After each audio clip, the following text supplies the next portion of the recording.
राऊळ राऊळ बापू पारायण मंडळ अमरावती यांच्या वतीने हृदय शतपूर्ती निमित्त विशेष सत्संग सोहळ्याचे आयोजन रविवारी 5 जुलै 2026 रोजी सकाळी 10:30 वाजता करण्यात आले। या धार्मिक व आध्यात्मिक कार्यक्रमाला मोठ्या संख्येने भाविकांनी उपस्थित राहावे असे आवाहन मंडळाच्या पदाधिकाऱ्यांनी केले। सन 2019 मध्ये स्थापन झालेल्या या मंडळाने समाजोपयोगी व आध्यात्मिक कार्याचा वसा जपत व्यसनमुक्ती, अंधश्रद्धा निर्मूलन, अस्पृश्यता निवारण, महानुभाव पंथाचा प्रचार आणि प्रसार, कोरोना काळातील अन्नधान्य वाटप, गरजूंना आर्थिक व वैद्यकीय मदत अशा विविध उपक्रमांद्वारे समाजात उल्लेखनीय कार्य केले।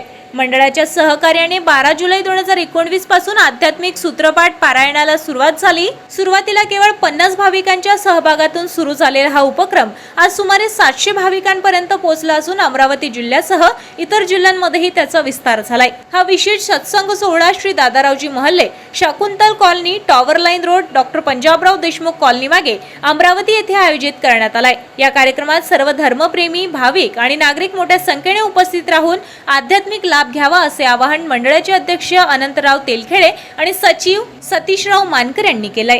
रविवार दिनांक 5 जुलै रविवारी Shri Dadaraoji Mahalle, Shakuntal colony, tower line, doctor Panjabrao Deshmukh कॉलनीच्या बाजूला इथे जो काही आमचे उपक्रम दिलेले आहेत, अंधश्रद्धा निर्मूलन, व्यसनमुक्ती, अस्पृश्यता, आध्यात्मिक जागृती, गरजूंना मांडणी करतात त्या विषयाची, आणि त्या विषयाची मांडणी केल्यानंतर आम्ही तिथे गेल्यानंतर जी काही अफेक्टेड समाज असतो किंवा अफेक्टेड फॅमिली असते त्या फॅमिलीला आम्ही काउन्सिलिंग करतो आणि त्याला कसं त्यांना बाहेर काढायचं, किंवा एखादी व्यक्ती आहे, आता आपण शहरीकरण झालं आहे, आता काही अशी वस्ती राहिली नाही की बाय ह्या समाजाची ही वस्ती, ह्या समाजाची ही वस्ती, असं काही राहिलेलं नाही। आजूबाजूला सगळ्या समाजाची एकमेकांच्या शेजारी घरं असतात। मग त्याकरता जर समजा लहान लहान वाद होत असतील, दोन समाजामध्ये म्हणून वेगळे समाज आहे म्हणून, तर आम्ही तिथे काउन्सिलिंग करतो। जगद्गुरू स्वामींनी 800 वर्षापूर्वी सांगितलं आहे, त्यांना आम्ही त्याचे प्रमाण देतो की माणूस हा माणूस आहे, याला जात धर्म हा लावलेला आहे, हा तुमच्या कधीही कामात पडत नाही। मातोश्री सौ विमलाताई पाटील उभाळ शिक्षण संस्था परतवाडा अमरावती द्वारा संचालित डॉक्टर पंजाबराव देशमुख कृषी विद्यापीठ अकोला द्वारा मान्यता प्राप्त कृषी तंत्र विद्यालय भिलोणा, तालुका अचलपूर, जिल्हा अमरावती, द्विवर्षीय कृषी तंत्र पदविका अभ्यासक्रम, प्रवेश सूचना, शैक्षणिक पात्रता 10वी उत्तीर्ण, कालावधी 2 वर्षे, कालावधीचा नियमित अभ्यासक्रम द्विवर्षीय कृषी तंत्र पदविका अभ्यासक्रम, प्रवेश 60। प्रवेश अर्ज भरण्याकरिता वेबसाईट www.pdkv.ac.in। प्रवेश अर्ज भरण्याची अंतिम तारीख 2 जून 2026 ते 1 जुलै 2026 पर्यंत। ऑनलाईन अर्ज भरण्याकरिता इच्छुक विद्यार्थ्यांनी सर्व मूळ प्रमाणपत्रासह विद्यालयाशी संपर्क साधावा। अधिक माहितीसाठी व मोफत मार्गदर्शनासाठी संपर्क करा। कृषी तंत्र विद्यालय भिलोणा, तालुका अचलपूर, जिल्हा अमरावती। प्राचार्य AS काळे। संपर्क 99 21 55 95 11। कृषी पर्यवेक्षक NB मोहोळ। संपर्क 97 66 28 73 05। लिपिक ND गोमाशे। संपर्क 91 58 23 11 05।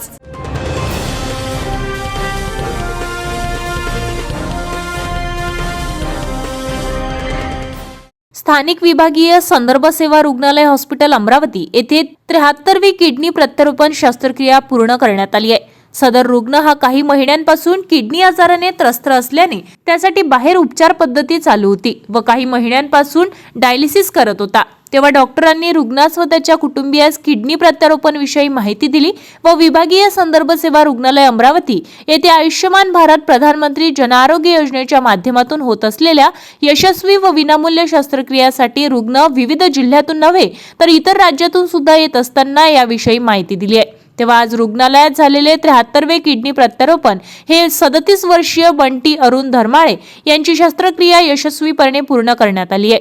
सदर रुग्ण हा राहणार सावरखेडा, तालुका मोर्शी, जिल्हा अमरावती येथील रहिवासी असून मागील काही महिन्यांपासून डायलिसिस चालू होते. या डायलिसिसवर दीर्घकाळ उपाय नसून व होणारा त्रास बघून किडनी प्रत्यारोपण हा यावरील योग्य उपाय आहे असे जेव्हा डॉक्टरांनी सांगितले. यावेळी मुलाच्या पुढील भविष्याचा विचार करून आई सुरेखा अरुण धर्माळे यांनी आपली एक किडनी बंटी मुलाला देण्याचा निर्णय घेतला आणि एक किडनी बंटीला देऊन त्याला नवीन जीवनदान दिले.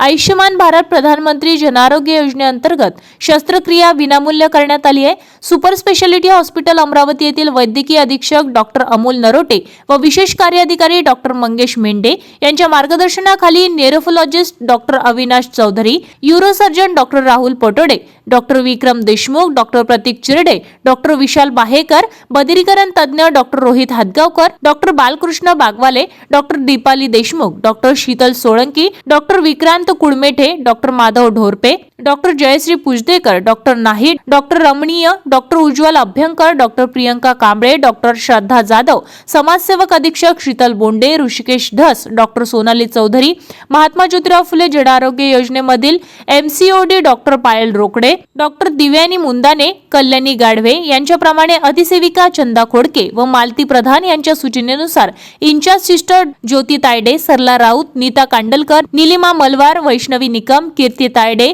यशोधरा नेवाडे, मयुरी रेवडे, ओम महल्ले, अनु वेडे, योगेश्री पडोडे, वैशाली ढोबळे, कोमल भालेकर, रुपाली गवई, दीक्षा बेलखेडे, अर्चना मढावी, आहार तज्ञ कविता देशमुख, रश्मिता दिगडे, श्रीधर ढेंगे, औषध विभागातील योगेश वाडेकर, अमोल वाडेकर, शुभम वरघडे, पंकज बेलूरकर, आशिष मिश्रा, सुनीता ठाकूर, अविनाश राठोड, तुषार नारायण, गजानन मातकर, रुपेश हरडे, राहुल चव्हाण, दिप्टे भेंडकर, इंदू पाटील, गजानन चौधरी, प्रशांत थेटे, निलेश आत्राम इत्यादींचे किडनी प्रत्यारोपण शस्त्रक्रियेमध्ये विशेष सहकार्य होते.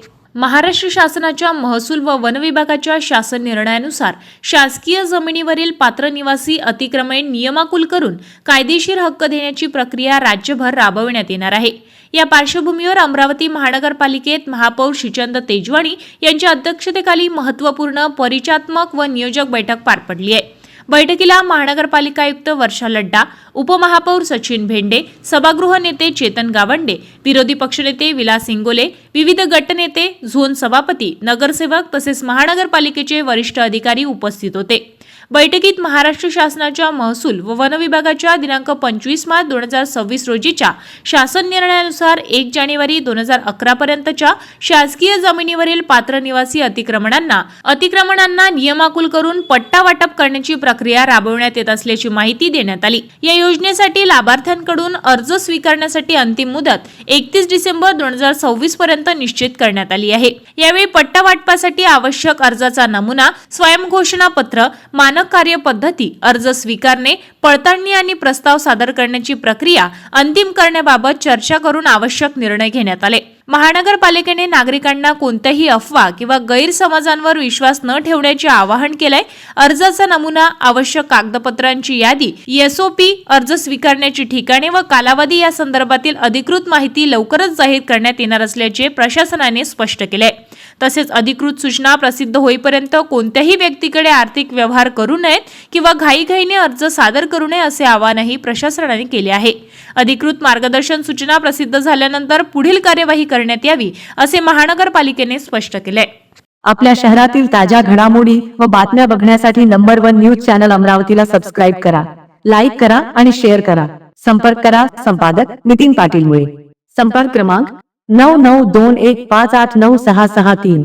मातोश्री सौ विमलाताई पाटील उभाळ शिक्षण संस्था परतवाडा अमरावती द्वारा संचालित डॉक्टर पंजाबराव देशमुख कृषी विद्यापीठ अकोला द्वारा मान्यता प्राप्त कृषी तंत्र विद्यालय भिलोणा, तालुका अचलपूर, जिल्हा अमरावती. द्विवर्षीय कृषी तंत्र पदविका अभ्यासक्रम. प्रवेश सूचना. शैक्षणिक पात्रता 10वी उत्तीर्ण. कालावधी 2 वर्षे. कालावधीचा नियमित अभ्यासक्रम द्विवर्षीय कृषी तंत्र पदविका अभ्यासक्रम. प्रवेश 60. प्रवेश अर्ज भरण्याकरिता वेबसाईट www.pdkv.ac.in. प्रवेश अर्ज भरण्याची अंतिम तारीख 2 जून 2026 ते 1 जुलै 2026 पर्यंत. ऑनलाईन अर्ज भरण्याकरिता इच्छुक विद्यार्थ्यांनी सर्व मूळ प्रमाणपत्रासह विद्यालयाशी संपर्क साधावा। अधिक माहितीसाठी व मोफत मार्गदर्शनासाठी संपर्क करा। कृषी तंत्र विद्यालय भिलोणा, तालुका अचलपूर, जिल्हा अमरावती। प्राचार्य एस काळे। संपर्क 99 21 55 95 11। कृषी पर्यवेक्षक NB मोहोळ। संपर्क 97 66 28 73 05। लिपिक ND गोमाशे। संपर्क 91 58 23 11 05।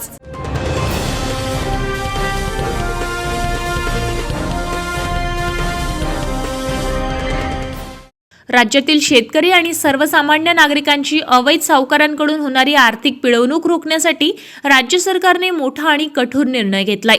महाराष्ट्र सावकारी अधिनियम अधिक प्रभावी करण्यासाठी त्यामध्ये सुधारणा करण्यास राज्य मंत्रिमंडळाने मंजुरी दिली आहे। या निर्णयानुसार अवैध सावकारी करणाऱ्यांविरुद्ध कारवाई अधिक कठोर करण्यात येणार असून अशा गुन्ह्यांसाठीची शिक्षा आणि दंड दोन्हींमध्ये मोठी वाढ करण्यात आली आहे। निर्णयातील प्रमुख मुद्दे अवैध सावकार करणाऱ्यांना आता 5 वर्षाऐवजी 7 वर्षापर्यंत कारावासाची शिक्षा, दंडाची रक्कम 50,000 रुपयांवरून थेट 1 लाख रुपये करण्यात आली आहे। या सुधारणेमध्ये बेकायदेशीर सावकारीला आळा बसण्यात मदत होईल आणि शेतकरी तसेच सामान्य नागरिकांना अधिक कायदेशीर संरक्षण मिळेल। राज्य सरकारच्या या निर्णयामुळे अवैध सावकारांकडे धाक निर्माण होण्याची अपेक्षा व्यक्त केली जात असून ग्रामीण भागात आर्थिक शोषणाविरुद्धच्या लढ्याला अधिक बळ मिळणार असल्याचे मानले जात आहे। राज्याच्या प्रशासनात कर्तव्यदक्ष आणि धाडसी अधिकारी म्हणून ओळख असलेल्या IAS अधिकारी तुकाराम मुंढे यांच्याकडे आणखी एक महत्त्वाची जबाबदारी सोपविण्यात आली आहे। राज्याचे अन्न व औषध प्रशासन मंत्री नरहरी झिरवाळ यांनी विधानसभेत ही घोषणा केली आहे। गेल्या महिन्यात तुकाराम मुंढे यांची अन्न व औषध प्रशासन विभागाच्या आयुक्तपदी नियुक्ती करण्यात आली होती। त्यानंतर आता मुंबईतील हाफकिन बानो फार्म या संस्थेचा अतिरिक्त पदभारही त्यांच्याकडे सोपवण्यात आलाय। हाफकिन बानो फार्मच्या आर्थिक स्थितीचा मुद्दा सत्ताधारी आणि विरोधी पक्षातील आमदारांनी सभागृहात उपस्थित केला होता। या पार्श्वभूमीवर संस्थेच्या कारभारात सुधारणा, आर्थिक शिस्त आणि कार्यक्षम व्यवस्थापनाची तुकाराम मुंढे यांच्यावर अतिरिक्त जबाबदारी सोपवण्याचा निर्णय घेण्यात आल्याचे नरहरी झिरवाळ यांनी स्पष्ट केले। शासकीय पारदर्शकता, शिस्तबद्ध कामकाज आणि कठोर निर्णय क्षमतेसाठी प्रसिद्ध असलेले तुकाराम मुंढे यांच्याकडे ही नवी जबाबदारी सोपवल्याने हाफकिन बानो फार्मच्या कारभाराला नवी दिशा मिळण्याची अपेक्षा व्यक्त केली जात आहे। आपल्या शहरातील ताज्या घडामोडी व बातम्या बघण्यासाठी नंबर 1 न्यूज चॅनल अमरावतीला सबस्क्राईब करा, लाईक करा आणि शेअर करा। संपर्क करा संपादक नितीन पाटील मुळे। संपर्क क्रमांक 9921589663।